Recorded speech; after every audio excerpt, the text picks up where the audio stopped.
Vous êtes bien en direct de la radio-télévision ECA. Madame, Messieurs, merci de votre fidélité et bienvenue dans cette édition d'information à la une de l'actualité. Bonne nouvelle pour les habitants de Chirunga dans le territoire des Kabaré. Dans cette saison de pluie, la route Bagira-Chirunga, réhabilitée par le maire élu de Kabaré aux législatives de 2018, le député national, professeur Dr Claude Nyamugabo Baziboué. Et la nouvelle dynamique de la société civile de Kadoutou alerte sur les difficultés que traversent les sinistrés de l'incendie de Kanzaïr, une avenue du quartier Kafou en commune de Kadoutou. Cette structure citoyenne s'est dit prête à mobiliser ces sinistrés pour des actions de grande envergure pour pousser les autorités à passer à l'action. Ces titres et d'autres vous seront développés dans cette édition d'information. Madame, Messieurs, place à présent aux détails.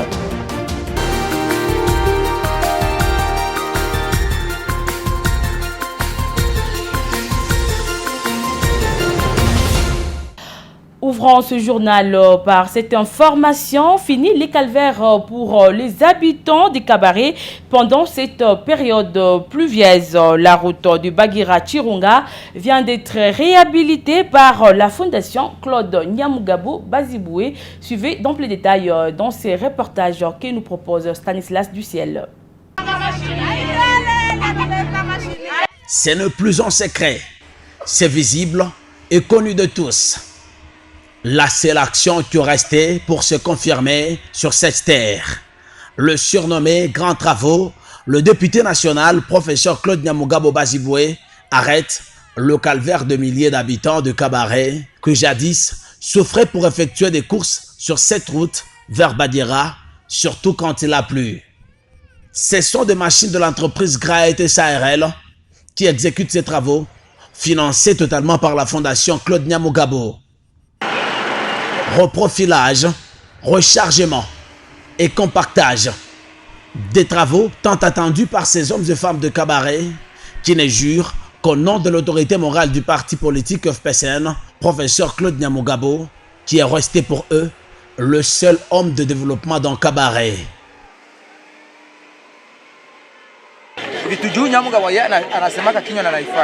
Quand Nyamugabo promet, il réalise. Il reste incomparable ici chez nous, surtout nous, les motocyclistes des Kabaré. Son Excellence Nyamugabo Claude. Débordés de joie, ces femmes, qui d'ailleurs ont reçu de l'emploi dans ce projet, ne parviennent pas à se retenir.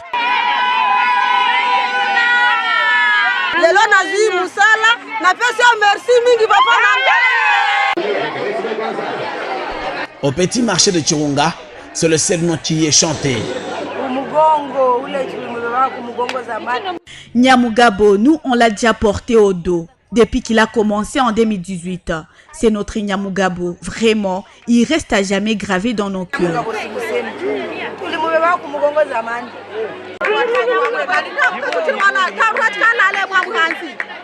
Façon dont on nous injuriait là. Comme il vient de pleuvoir, les femmes des Kabaré ne vont pas monter. Aujourd'hui, vraiment, c'est de la valeur qui vient de nous redonner. Ils méritent nos voix.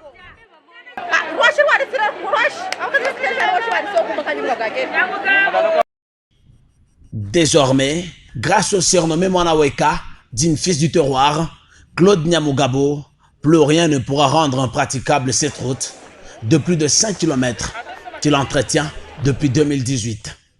Des actions qui accompagnent la vision du chef de l'État, Félix Tshisekedi, celle de construire un Congo fort et plus beau qu'avant.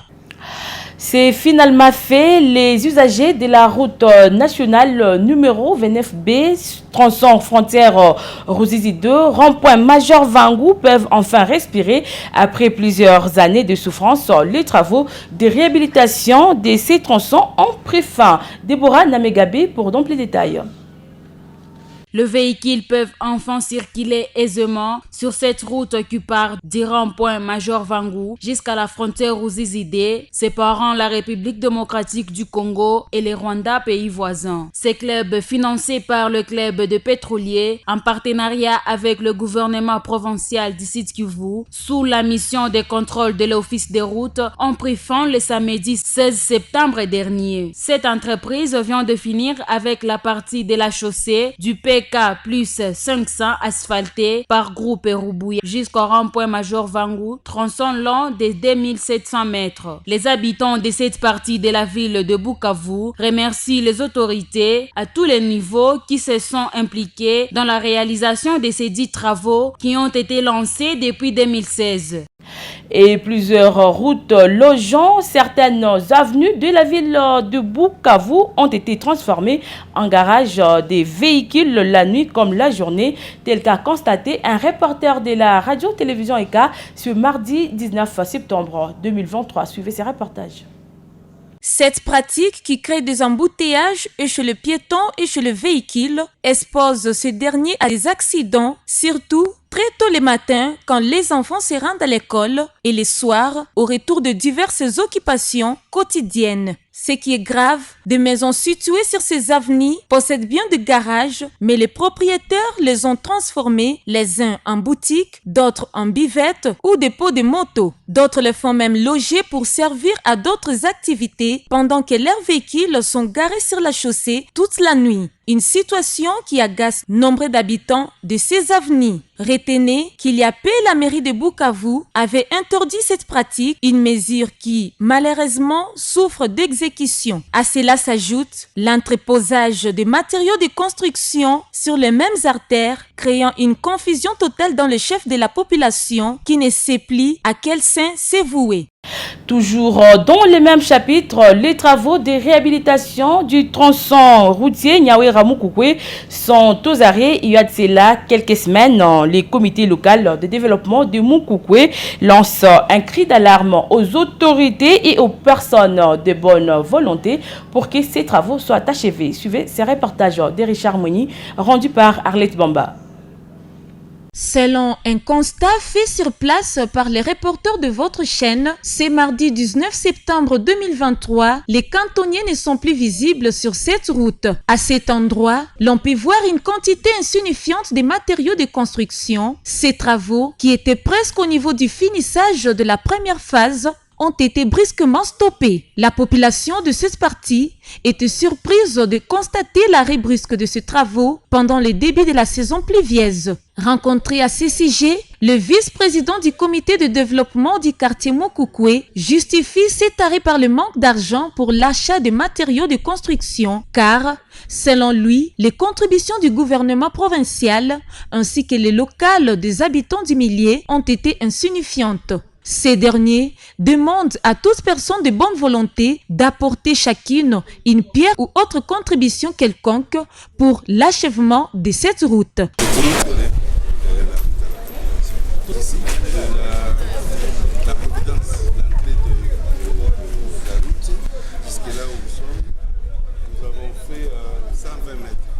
Concernant les déchets jetés dans des caniveaux par la population, Bagoula Diego les appelle à une bonne gestion des déchets en s'abonnant dans des associations d'évacuation des déchets.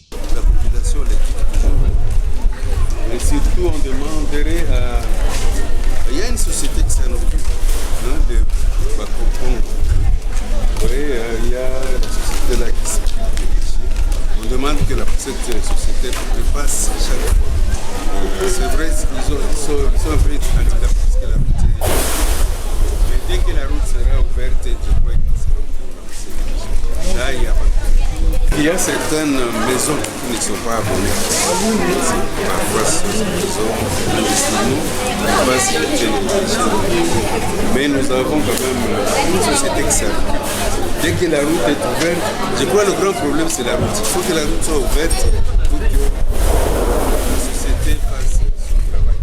Notre source renchérit que les travaux sur 300 mètres de longueur, 120 mètres sont déjà terminés et ceux sur les 180 mètres seront terminés si les moyens sont disponibles. Changeons de chapitre et parlons autre chose à présent. Dans cette édition d'information, dans une déclaration rendue ce mardi 19 septembre 2023 et dont une copie est parvenue à la radio-télévision ECA, la nouvelle dynamique de la société civile NDC Kadoudou alerte sur les difficultés qui traversent les sinistrés de l'incendie des Kanzaïr, une avenue du quartier Nkafou en commune de Kadoudou. Dans ces documents, cette structure citoyenne note notamment la non-assistance du gouvernement tant national que provincial, non-octroi des duplicata des cartes d'électeurs par la CENI. Elle signale également que plus de 170 familles vivent dans les locaux de la coordination provinciale des écoles conventionnées catholiques, pour ne citer que cela. Cependant, la nouvelle dynamique de la société civile s'est dit prête à mobiliser ses sinistrés pour des actions de grandes envergures pour pousser les autorités à poser des actions. Suivez.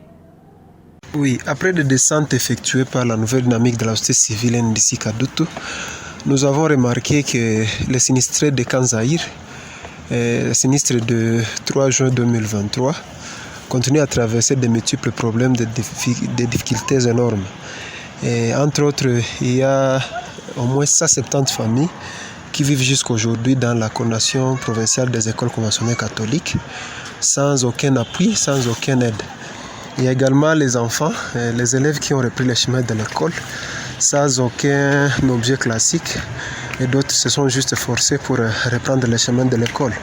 Et ce qui est plus inquiétant, c'est que d'après les témoignages de plusieurs sinistrés, quand ils vont à la CENI pour aller demander les duplicata de leurs cartes de lecteurs qui ont été consumés dans les maisons, la CENI refuse de leur donner ces duplicata. Et d'où, nous, la nouvelle dynamique de la société civile, nous sommes en train de se demander comment nos compatriotes pouvaient traverser des moments difficiles comme cela et qu'aujourd'hui, le gouvernement congolais refuse de leur donner les duplicata qui tenant lieu des cartes pour citoyens. Et pour cela, nous sommes en train de nous dire très prêts à mobiliser ces sinistrés pour que nous puissions ensemble faire un sit-in au bureau de la CENI et demander que ces sinistrés soient remis dans leurs droits. C'est un droit, on ne doit pas les négocier.